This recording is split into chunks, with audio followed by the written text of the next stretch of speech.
نہج البلاغہ سید رضی جنہوں نے تالیف کیا، کمپائل کیا، ان کے بھائی مرتضیٰ بغداد میں درس دیتے ہیں، تدریس کرتے ہیں۔ اب دیکھیں جو امر کو سمجھتے ہیں وہ کیسے ہوتے ہیں۔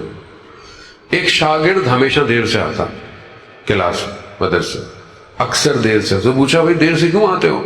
کہا کیونکہ میں اس زمانے میں پل نہیں ہو تو میں دجلے کے اس طرف رہتا ہوں، تو کشتی اپنے وقت پہ آتی ہے، کبھی دیر سے آتا ہوں، کبھی کشتی دیر ہو جاتی ہے، کبھی یوں کرنا پڑتا ہے، یہ کرنا پڑتا ہے، تو مجھے دیر ہو جاتی ہے۔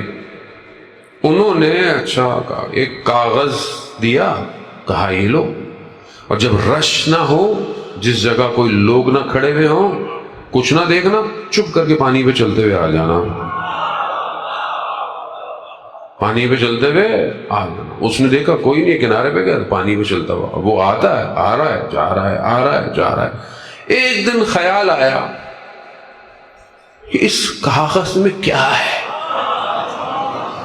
کون سا ہے یہ کاغذ جو میرے پاس ہے جس سے معجزہ ہو رہا ہے؟ جیسی کھولا، دیکھا بسم اللہ الرحمن الرحیم لکھا ہوا ہے،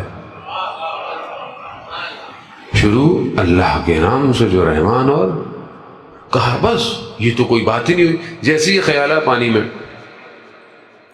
اعتقاد اس پر حقیقی